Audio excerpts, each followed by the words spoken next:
ये वीडियो देखिए। ये वीडियो रशिया यूक्रेन के वॉर से लगभग 4 महीने पहले का है। Will you guarantee unconditionally that you will not invade Ukraine or any other sovereign? इसमें जर्नलिस्ट पुतिन से सवाल करती है कि क्या वो अपने आने वाले समय में किसी भी प्रकार की मिलिट्री एक्सरसाइज न करने की गारंटी दे सकते हैं। इसके जवाब में पुतिन ने कहा कि आप क्या करेंगे अगर मैं कल की डेट में अमेरिकन बॉर्डर्स पर यानी कनाडा और मेक्सिको में अपने मिलिट्री बेसिस स्टैब्लिश कर दूं, वहां पर अपनी मिसाइल डिप्लॉय कर दूं। यकीनन आप गुस्सा होंगे और रिटेलिएट करेंगे। लेकिन जब अमेरिका रशिया के बॉर्डर्स पर मिसाइल डिप्लॉय करता है, रशिया के चारों ओर अपने मिलिट्री बेसिस को स्टैब्लिश करता है, तब आप मुझसे ये उम्मीद लगाकर बैठते हैं कि मैं हाथ पर हाथ रखकर चुप बैठा रहूं। दोस्तों, यहाँ पर पुतिन का स्टेटमेंट अपने आप में 100% सही है, क्योंकि अमेरिका जो आज रशिया की किसी भी प्रतिक्रिया पर भड़क उठता है, अगर रशिया अपने आसपास के नेबर कंट्रीज के साथ अच्छे संबंध रखता है, अक्रॉस द ग्लोब देशों से मिलिट्री डील करता है, तो अमेरिका उसे एक थ्रेट की तरह कंसीडर करता है। जबकि आज अमेरिका के खुद 70 से ज्यादा देशों में दुनिया के लगभग हर रीजन में तकरीबन 800 से ज्यादा मिलिट्री बेसेस हैं। असलियत यह है कि अमेरिका आज इन्हीं मिलिट्री बेसेस की वजह से दुनिया भर की हार्मनी को खराब करने में और अपने वेपन इंडस्ट्री से वेपन सप्लाई कर प्रॉफिट बनाने का काम करता आया है, जिससे दूसरे देशों में न सिर्फ रीजनल, कल्चरल और इकोनॉमिक लॉस हो रहे हैं, बल्कि उसी के साथ एनवायरमेंटल इम्बैलेंस और कार्बन एमिशन भी तेजी से बढ़ रहा है। इसीलिए आज की इस वीडियो में मैं सुदर्शन गुर्जर आपको समझाऊंगा कि कैसे अमेरिका ने दुनिया को अपने मिलिट्री बेसिस के ट्रैप में फंसा रखा है, कैसे अमेरिका इन बेसिस के थ्रू वर्ल्ड जियोपॉलिटिक्स को इन्फ्लुएंस करता है। साथ ही इस पूरे मैटर में हमारा भारत कहां स्टैंड करता है ये भी पता लगाने की कोशिश करेंगे। ये वीडियो आप अपने उन दोस्तों को जरूर शेयर करें जो रियल जियोपॉलिटिक्स को समझना पसंद करते हैं।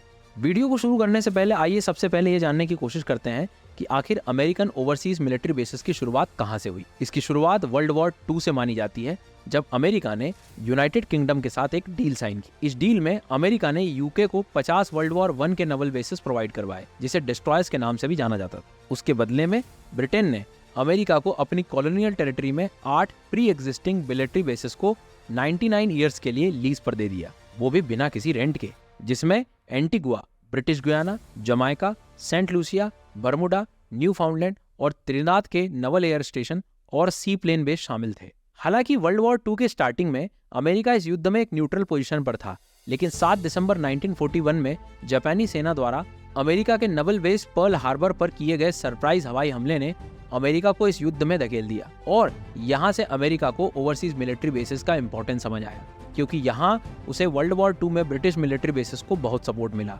इसलिए 1945 तक अमेरिका ने हर महीने करीब 112 फॉरेन मिलिट्री बेसिस बनाए, और सिर्फ 5 सालों के अंदर उसने दुनिया में मिलिट्री बेसिस का अंबार खड़ा कर दिया। वर्ल्ड वॉर खत्म होते ही अमेरिका की सोवियत यूनियन यानी आज के रशिया के साथ कोल्ड वॉर शुरू हो गया, जिसकी वजह से सोवियत यूनियन साम्यवादी विचारधारा यानी कम्युनिस्ट आइडियोलॉजी को दुनिया से जड़ से मिटाने के लिए अमेरिका ने हर देश में अपनी इंटरवेंशन पॉलिसी को अंजाम दिया। जहां पर सोवियत यूनियन का इन्फ्लुएंस बढ़ रहा था, पर उस इन्फ्लुएंस को कम करने के लिए अमेरिका ने अगेन उन सभी देशों में अपने मिलिट्री बेस बनाने शुरू कर दिए। इस तरह से कोल्ड वॉर के एंड तक यानी 1990 तक दुनिया भर के 40 देशों में अमेरिका के 1600 मिलिट्री बेस बन चुके थे, जो आज घटकर आधे जरूर हो गए हैं, लेकिन number of hosting countries double हो गई है। यानी अमेरिका की रीच बढ़ गई है, भले ही उसके मिलिट्री बेसिस की संख्या कम हुई। लेकिन कहा जाता है कि पावर कम्स एट कॉस्ट, जिसकी वजह से अमेरिका को अपने इन मिलिट्री बेसिस को चलाने के लिए हर साल करीब 8 लाख करोड़ का बजट खर्च करना पड़ता है। पर सवाल ये उठता है कि आखिर अमेरिका को इन बेसिस पर इतना पैसा खर्च करने की क्या जरूरत है? आज तो वर्ल्ड वॉर भी नहीं हो रहा है और कोल्ड वॉर भी खत्म हो चुका है, फिर क्यों आज भी अमेरिका को इन मिलिट्री बेसिस की नीड है?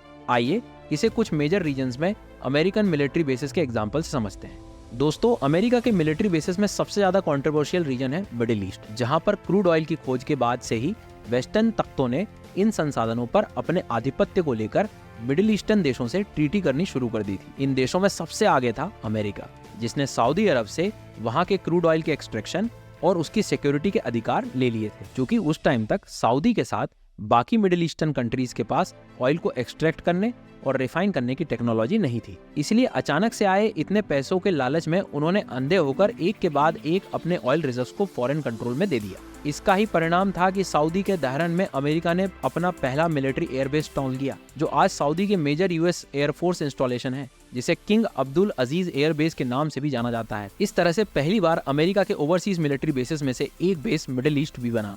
इसके बाद तो इस पूरे रीजन में सोवियत यूनियन की कम्युनिस्ट आइडियोलॉजी को खत्म करने के लिए, ऑयल से प्रॉफिट कमाने के लिए अमेरिका ने कई मिलिट्री बेसेस बनाए और खुद की रेलेवेंसी बनाए रखने के लिए पूरे अरब वर्ल्ड को युद्ध की आग में झोंक दिया। वो चाहे इजराइल पैलेस्टीन कॉन्फ्लिक्ट हो, इराक ईरान वॉर हो या फिर गल्फ वॉर। आज मिडिल ईस्ट में अमेरिका का सबसे बड़ा बेस कतर में है, जिसे अल उदैद एयरबेस के नाम से भी जाना जाता है, जहां 10,000 से भी ज्यादा मिलिट्री पर्सनल मौजूद है। सीरिया के ओमार ऑयल फील्ड और अल शदादी में अमेरिका के 900 ट्रूप्स के लिए मिलिट्री बेसिस बने हुए हैं। इराक में यूनियन 3 और एन अल असद एयरबेस में अमेरिका के 2500 से ज्यादा military personnel American military bases में रहते हैं। इस तरह से ऑयल सिक्योरिटी के नाम पर मिलिट्री प्रेजेंस को इंश्योर करने के बाद अमेरिका ने पूरे मिडिल ईस्ट में आग लगा दी। जिस आग में मिडिल ईस्ट कब तक जलेगा ये किसी को नहीं पता। मिडिल ईस्ट के बाद अगर दूसरे रीजन की बात करें तो वो है यूरोप।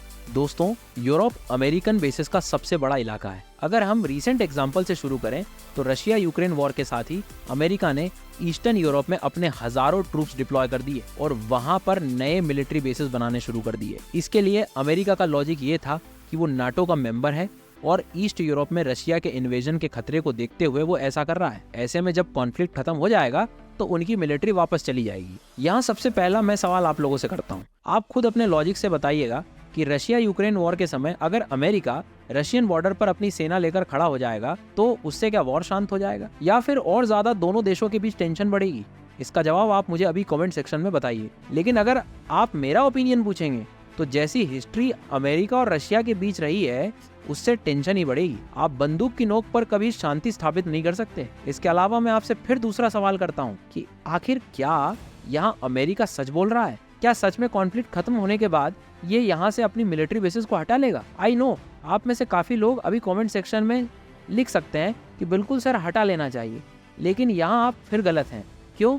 क्योंकि अगर हटा लेगा तो अब तक उसने वर्ल्ड वॉर 2 के मिलिट्री बेसिस यूरोप से क्यों नहीं हटाए? क्यों आज भी जर्मनी में 80 साल पुराने वर्ल्ड वॉर 2 के समय के 119 से ज्यादा अमेरिकन बेसिस मौजूद हैं? दोस्तों, आपको जानकर हैरानी होगी कि उसी में से एक बेस रामस्टीन एयरबेस जो इतना बड़ा है कि उसे लिटिल अमेरिका भी कहा जाता है, क्योंकि रामस्टीन में American school, apartment complexes, American fast food restaurant और बहुत से अमेरिकन प्रोडक्ट्स एग्जिस्ट करते हैं। दोस्तों, ऐसे बेसिस लार्ज अमेरिकन बेसिस में गिने जाते हैं। आज दुनिया भर में 400 लार्ज अमेरिकन बेसिस हैं और बाकी स्मॉल बेसिस हैं।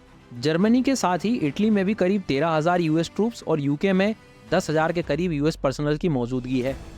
यूके में रैफ लेकनहेथ और रैफ मिल्डन हॉल अमेरिका के सबसे बड़े मिलिट्री बेस हैं। अब आप लोग सोच रहे होंगे कि चलो भाई, मिडिल ईस्ट में तो ऑयल की वजह से अमेरिका बेसिस वहाँ पर हैं, बट यूरोप में ऐसा क्या रखा है जिसकी वजह से अमेरिका को आज भी वहां पर अपने बेसेस रखने पड़ रहे हैं? इसके 2 आंसर हैं। पहला है रेलेवेंसी और दूसरा है रशिया। रुकिए मैं आपको समझाता हूँ। देखिए, अमेरिका क्लास के उस स्टूडेंट की तरह है जो हमेशा रेलेवेंट बने रहने के लिए, सबका अटेंशन हासिल करने के लिए क्लास में मॉनिटर बनने की कोशिश करता रहता है। अमेरिका जो ज्योग्राफिकली यूरोप से काफी दूर है, वो अपनी रेलेवेंसी यूरोप में बनाए रखने के लिए यहाँ पर अपनी मिलिट्री को डिप्लॉय करके रखता है। आपको जानकर हैरानी होगी कि आज अमेरिका के 1 लाख से भी ज्यादा सोल्जर्स यूरोप में तैनात हैं, जो किसी भी थ्रेट को काउंटर करने से ज्यादा अमेरिका को यूरोप में रिलेवेंट बनाने के लिए इस्तेमाल आते हैं। इसके अलावा इन मिलिट्री बेसिस के यूरोप में होने के पीछे कहीं ना कहीं रशिया का भी हाथ है, क्योंकि अमेरिका हमेशा से यहाँ अपने इन्फ्लुएंस को मेंटेन करके रखना चाहता है। वो यूरोप को रशियन इन्फ्लुएंस में बिल्कुल नहीं देख सकता। इसीलिए ही अमेरिका ने भारी मात्रा में अपने बेसिस को यूरोप में एस्टेब्लिश कर रखा है। अब एशिया की बात करें तो जो डर अमेरिका को यूरोप में रशिया से है, वही कहीं ना कहीं यही डर उसे एशिया में चाइना से है। क्योंकि चाइना ने अपनी विस्तारवादी नीति के तहत एशियन रीजन में अपनी नेवी और दूसरे देशों पर अपने बेसिस को बिल्ड करने का काम शुरू कर रखा है। इसीलिए अमेरिका को इस बात का डर है कि कहीं इस रीजन में चाइना के हाथों अपना कंट्रोल न खो दे। इसलिए अमेरिका ने चाइना को उसके पड़ोसी देशों में अपने मिलिट्री बेसिस बनाकर उसको घेरना शुरू कर दिया है। फिलीपींस के टोटल 9 लोकेशंस आज यूएस आर्मी के कंट्रोल में हैं। इसके साथ ही जापान और कोरिया जैसे देशों में तो सालों से अमेरिकन मिलिट्री अपने बेसिस बनाकर बैठी है। सिर्फ जापान की बात करें तो वहां पर अमेरिका की 55,000 ट्रूप्स 50 से ज्यादा मिलिट्री बेसिस पर तैनात हैं। जापान में ये American basis second world war के बाद से ही हैं। सेकेंड वर्ल्ड वॉर में जापान को सरेंडर करने के बाद अमेरिका ने उसे डीमिलिटराइज कर दिया, जिसके बदले उनसे जापान की एक्सटर्नल सिक्योरिटी अपने हाथों में ले ली। लेकिन आज भी जापान में इतने बड़े लेवल्स पर अमेरिकन बेसेस और ट्रूप्स की मौजूदगी इसके रेलेवेंसी पर सवाल खड़ा करती है। हालांकि आज जियोपॉलिटिक्स के पैमाने बदल गए हैं। अब जापान अमेरिका दोस्त हैं और चाइना उनका कॉमन एनिमी। लेकिन अमेरिका के ये मिलिट्री बेसिस साउथ चाइना सी रीजन में टसल का कारण बनते हैं। जापान में अमेरिका के सबसे बड़े मिलिट्री बेसिस की बात करें तो वो कडेना एयरबेस है जो ओकिनावा में इंस्टॉल्ड है। साथ ही जापान के योकोसुका, अत्सुगी और सेसेबो में अमेरिका के 3 इंपॉर्टेंट नेवल बेस हैं। इसके अलावा साउथ कोरिया के सियोल से 40 किलोमीटर दूर कैंप हम्प्रीज में अमेरिका के 3000 एकड़ में फैला मिलिट्री बेस है जो साउथ कोरिया और नॉर्थ कोरिया के बीच टेंशन्स बढ़ाने का अच्छा काम कर लेता है।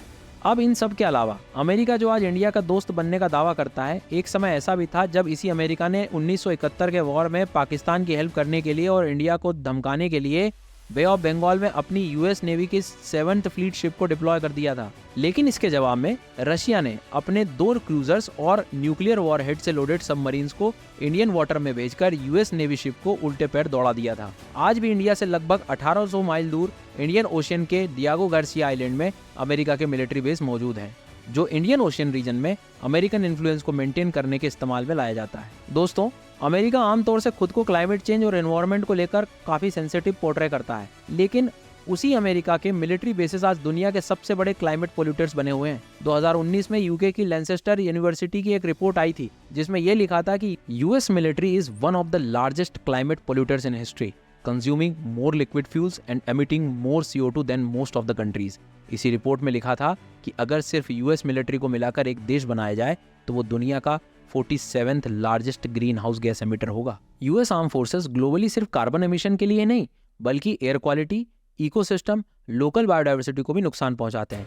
आमतौर से जब भी अमेरिका किसी भी देश में मिलिट्री बेस बनाता है तो वहां पर मौजूद पेड़ पौधों या जंगलों को काटकर अपना इंफ्रास्ट्रक्चर बिल्ड करता है, जिसका असर बड़ी कंट्रीज पर तो नहीं लेकिन छोटी कंट्रीज पर ज्यादा होता है, जिस वजह से देश के आसपास के इलाकों में रहने वाले लोकल लोगों को हेल्थ इश्यूज का भी सामना करना पड़ता है। इस तरह से देखा जाए तो अमेरिका भले ही दुनिया भर में अपने मिलिट्री बेस यह कहकर बनाता है कि वो हर तरफ डिक्टेटरशिप की जगह डेमोक्रेसी लाना चाहता है, लेकिन असल में अमेरिका ये मिलिट्री बेस सिर्फ और सिर्फ अपने आइसोलेशन को कम करने और पूरी दुनिया में अपने प्रेजेंस को इंश्योर करने के लिए बनाता है, जिससे वो अपने एजेंडा और इंटरेस्ट को फुलफिल कर सके और कोई भी दूसरा देश ग्लोबल सुपर बनने की होड़ में अमेरिका को टक्कर न दे सके, जिस वजह से वो नए नए कॉन्फ्लिक्ट शुरू भी करवाता है और जिसमें लाखों लोगों की जान भी जाती है, एनवायरनमेंट भी बुरी तरह से प्रभावित होता है। लेकिन इसके बावजूद भी अमेरिका के इस एक्शन को कोई अमेरिकन थ्रेट का नाम नहीं देता। दोस्तों, आपको क्या लगता है कि अमेरिका अपने इन मिलिट्री बेसिस का इस्तेमाल दूसरों की मदद के लिए करता है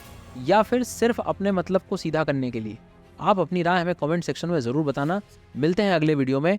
लेट्स क्रैक इट।